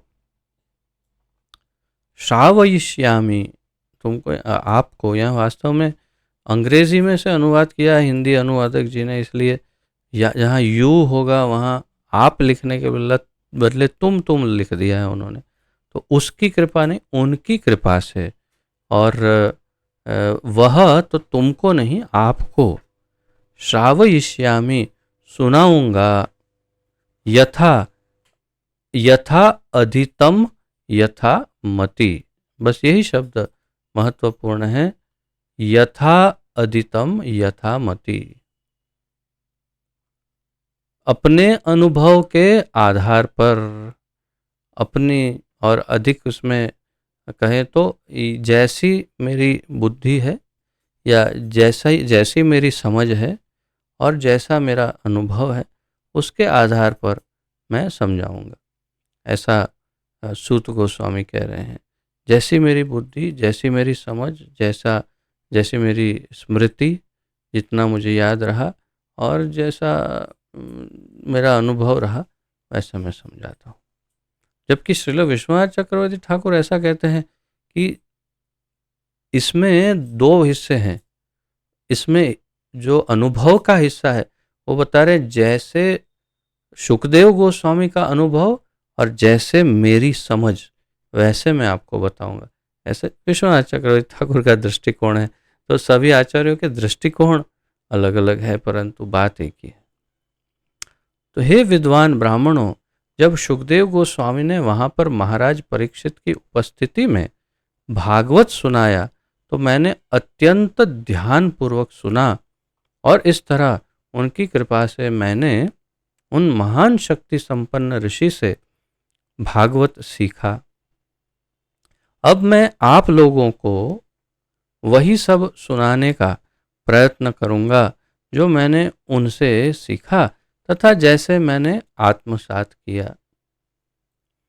तो हे विद्वान ब्राह्मणों, जब सुखदेव गोस्वामी, हे विप्रा, हे ब्राह्मणों, और विप्र ऋषय, हे ब्रह्मर्षि। वहाँ तो हे विद्वान ब्राह्मणों, जब सुखदेव गोस्वामी वहाँ पर महाराज परीक्षित की उपस्थिति में भागवत उन्होंने जब सुनाया, तो मैंने अत्यंत ध्यान पूर्वक सुना। ये सबसे महत्वपूर्ण बात है, कैसे सुना। इस पर श्रील जीव गोस्वामी और अन्य आचार्य इस पर बड़ा विशिष्ट भार पूर्वक इसे लिखते हैं कि ध्यान, अत्यंत ध्यान पूर्वक सुना। बहुत ही, अब अगर ध्यान से नहीं सुनेंगे तो क्या लाभ होने वाला है। आगे पढ़ते हैं। तो मैंने अत्यंत ध्यान पूर्वक सुना और इस तरह उनकी कृपा से, सुखदेव गोस्वामी की कृपा से या भगवान की कृपा से, मैंने उन महान शक्ति संपन्न ऋषि से भागवत सीखा। उन अत्यंत महान शक्ति संपन्न ऋषि से मैंने इस भागवत को सीखा। सुना एक ही बार में सीख लिया। तो आप देखिए, अब इसमें स्मृति किसकी महान है, तो निश्चय ही सूत गोस्वामी की स्मृति बहुत महान है। उन्होंने एक ही बार सुना और संपूर्ण 18,000 श्लोक स्मरण हो गए। एक श्लोक याद करने में हमको 18 दिन लग जाएंगे। मैं जानता हूँ कैसे श्लोक स्मरण करता हूँ मैं, मेरी तो बहुत इतनी सी बुद्धि है, उसमें कैसे मैं स्मरण कर पाता हूँ श्लोक। ठाकुर जी बहुत दयालु है, हृदय में बैठे बैठे स्मृति प्रदान करते हैं। परंतु तब मैं हमेशा सोचता हूँ, एक बार सूत गोस्वामी ने 18,000 श्लोक सुने, एक बार में कंठस्थ हो गए। कैसे सुना होगा बाबा, उनकी एकाग्रता कैसी होगी, कैसे ध्यान पूर्वक सुना होगा। अत्यंत ध्यान से एक चित्त होकर सुना होगा, तब सारे 18,000 श्लोक एक बार में याद हो गए। तो मैंने अत्यंत ध्यान पूर्वक सुना और इस तरह उनकी कृपा से मैंने उन महान शक्ति संपन्न ऋषि से भागवत को सीखा। अब मैं आप लोगों को वही सब सुनाने का प्रयत्न करूंगा, विनम्रता, जो मैंने उनसे सीखा तथा जैसे मैंने आत्मसात किया। तो यथा मति ही जो कह रहे हैं, और यथा अधीतम, तो ये श्रील वल्लभाचार्य के अनुसार इनकी विनम्रता है। सूत गोस्वामी महान शक्ति संपन्न ऋषि हैं, सबसे अधिक विद्वान, सबसे अधिक ज्ञानी, और वे अगर ऐसा कह रहे हैं तो ये उनकी विनम्रता है कि जैसी मेरी मति, जैसी मेरी समझ, वैसा मैं आपको बताऊंगा। ये उनकी विनम्रता है ही, निश्चय ही। तात्पर्य, यदि किसी ने सुखदेव गोस्वामी जैसे स्वरूप सिद्ध महात्मा से भागवत सुना है तो उसे भागवत के पृष्ठों में भगवान श्री कृष्ण के प्रत्यक्ष दर्शन हो सकते हैं। अब इसे मैं रेड से ही मार्क करना चाहिए, आज तो दो रेड मार्क, क्योंकि गोल्डन नहीं है मेरे पास ना, तो मुझे तो अब क्या करूं, कुछ अलग कैसे मार्क करूं। यदि किसी ने सुखदेव गोस्वामी जैसे स्वरूप सिद्ध महात्मा से भागवत को सुना है तो उसे भागवत के पृष्ठों में भगवान श्री कृष्ण के प्रत्यक्ष दर्शन हो सकते हैं। भगवान श्री कृष्ण के प्रत्यक्ष दर्शन भागवत के अंदर हो सकते हैं। अब आप ध्यान लगाइए कि भागवत कितनी महत्वपूर्ण है, कितना इसका महत्व है। लेकिन यदि कोई चाहे कि वह किसी ऐसे व्यर्थ के किराए के कथावाचक से भागवत सीख सकेगा जिसके जीवन का उद्देश्य ऐसे कथावाचन से कुछ धन कमाकर उसे विषय भोग में लगाना है, तो वैसा संभव नहीं है जो आजकल हो रहा है। आजकल के कथावाचक लगभग 99% जो हैं वे बस इंद्रिय भोग के ही पीछे पड़े हैं। और वो आप उनके पहनावे से, उनके तिलक से, उनके वेशभूषा भूषा से, उनके साज सामग्री से आप समझ जाना चाहिए सामान्य बुद्धि से कि ये सब दिखावा ही दिखावा है। वास्तविक भागवत कथा का, जैसे पूर्व में श्रीमद डोंगरे जी महाराज जी हुए, आप उनकी सादगी देखो, आप उनका भगवत प्रेम देखो। जब वे कथा कहते थे तो कैसे अश्रुधारा बहती थी। उनकी वाणी देखो, उनकी सादगी देखो, कैसे सादा सिंपल जीवन जीते थे। कोई दिखावा नहीं, कोई साज सामग्री नहीं, इतने सरलतम। ऐसा होना चाहिए भागवत कथावाचक। एक मैं आपको आधुनिक भौतिक उदाहरण दे रहा हूँ, वो भी इस्कॉन से बाहर का, कि ताकि ऐसा ना हो कि भाई सभी ऐसे नहीं, सब ऐसे नहीं है। आज भी कुछ कुछ बहुत ही शुद्ध भागवत कथाकार हो सकते ही हैं, जिसका मुझे ज्ञान ना हो सकता है निश्चय ही, और उन सभी के चरणों में मेरा वंदन रहेगा ही। परंतु सामान्य बुद्धि का उपयोग करके पहचान सकते हैं कि ये कथावाचक कैसा है। उसमें भी डिग्री है, कुछ थोड़े से राजसी मिश्र भाव वाले दिखेंगे, कुछ बहुत अधिक राजसिक, और कुछ तो तामसी प्रवृत्ति भी नजर आ जाएगी आपको। ऐसे ऐसे कथाकार हैं, उसमें से आप चयन करिए। तो सबसे शुद्धतम भक्त हैं, उनकी कथा सुनिए अगर मिले तो, नहीं तो प्रभुपाद जी का ये ग्रंथ पढ़िए, उससे और श्रेष्ठ क्या हो सकता है। अन्यथा भगवान के दर्शन नहीं होंगे। जो व्यक्ति काम भोग में लगे हुए मनुष्य का संग करता है, वह श्रीमद् भागवत सीख नहीं सकता। जो व्यक्ति काम भोग में लगे हुए मनुष्य का संग करे, तो अब क्या कहें, आप स्वयं ही देखिए। भागवत के समझने की यही भागवत के समझने का यही रहस्य है। न ही ऐसे व्यक्ति से भागवत समझा जा सकता है जो अपने संसारी पांडित्य से भागवत की व्याख्या करता हो। और कोई यदि व्याकरण के आधार पर, अपने पांडित्य के आधार पर, ऐसे भी काफ़ी हो चुके हैं, चले भी गए कुछ कुछ, ऐसे कुछ हैं भी जो ऐसे बहुत विद्वान हैं और अपनी विद्वत्ता के आधार पर भागवत, उससे भी कोई भी कुछ नहीं निकलेगा। यदि कोई भागवत के पृष्ठों में श्री कृष्ण का दर्शन करना चाहता है तो उसे सुखदेव गोस्वामी के किसी प्रतिनिधि से ही भागवत समझना होगा, अन्य किसी से नहीं।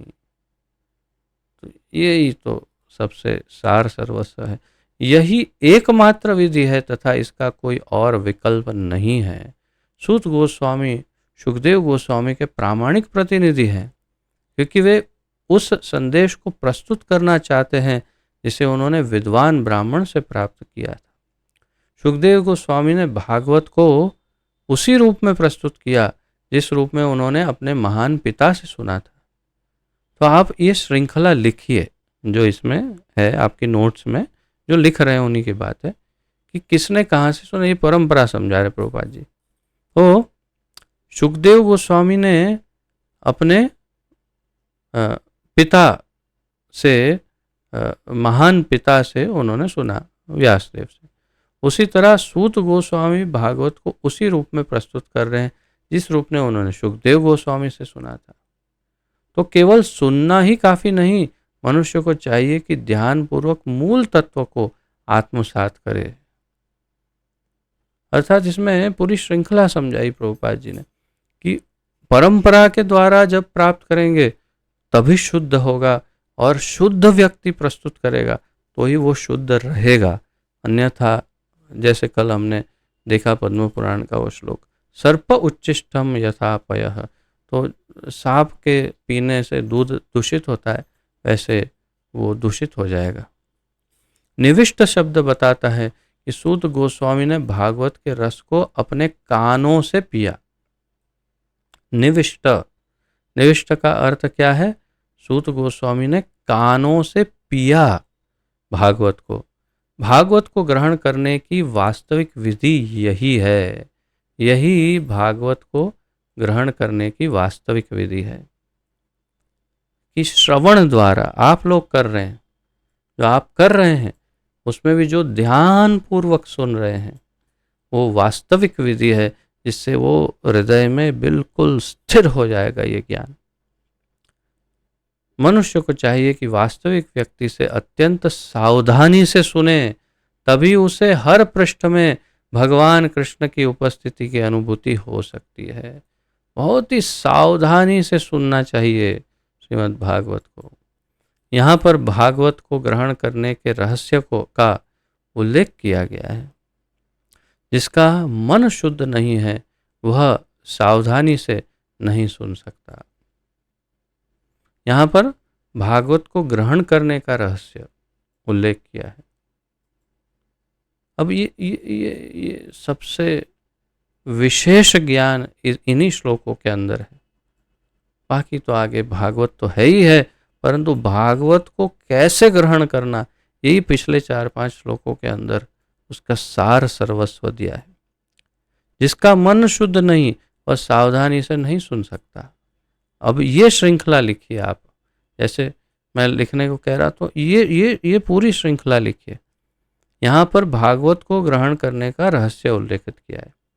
जिसका मन शुद्ध नहीं वह सावधानी से नहीं सुन सकता। जो कर्म में शुद्ध नहीं उसका मन शुद्ध नहीं हो सकता। जो आहार, शयन, रक्षा तथा मैथुन में शुद्ध नहीं वह कर्म में भी शुद्ध नहीं होगा। लेकिन यदि कोई सही व्यक्ति से ध्यानपूर्वक सुनता है तो भागवत के प्रारंभिक पृष्ठों में ही उसे भगवान श्री कृष्ण के दर्शन अवश्य हो सकते हैं।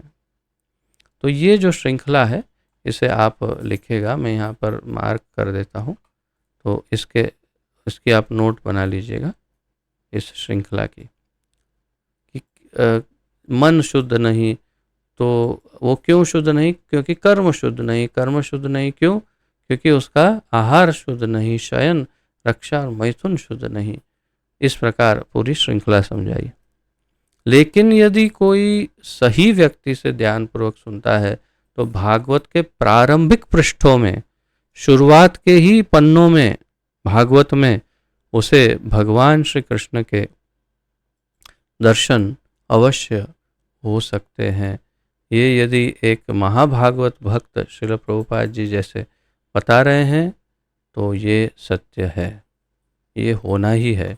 अर्थात यदि आप शुद्धता से सुनेंगे तो भगवान श्री कृष्ण के दर्शन आपको श्रीमद् भागवत में हो जाएंगे।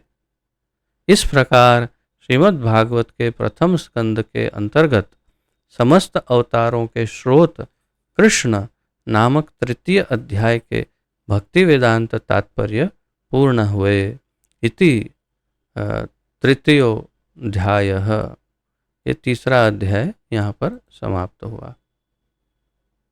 आशा है आप सब इससे बहुत ही लाभान्वित हुए होंगे और निश्चय ही इसका लाभ उठाएंगे। तो यदि किसी का कोई प्रश्न आदि हो, उत्कंठा, जिज्ञासा आदि प्रस्तुत कर सकते हैं, अन्यथा हम विराम लेंगे।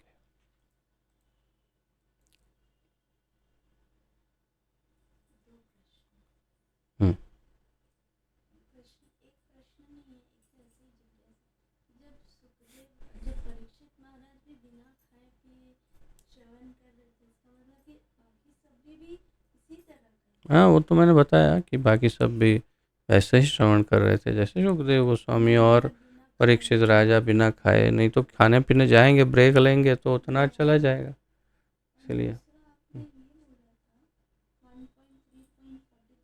हम्म हम्म हम्म हाँ हाँ, बिल्कुल। तो कृष्णे स्वधामोपगते धर्म ज्ञानादि भी सह, अर्थात कृष्ण जब अपने धाम गए तो साथ में धर्म और ज्ञान को लेते हुए गए, क्योंकि वो उनका अभिन्न अंग है। कृष्ण का अभिन्न अंग ही है धर्म, ज्ञान आदि सारे जो सद्गुण है वो सब उनका अंग है, इसलिए उनके साथ चला गया। और कलयुग बैठ गया तो कलयुग में तो ये सब होना ही नहीं था।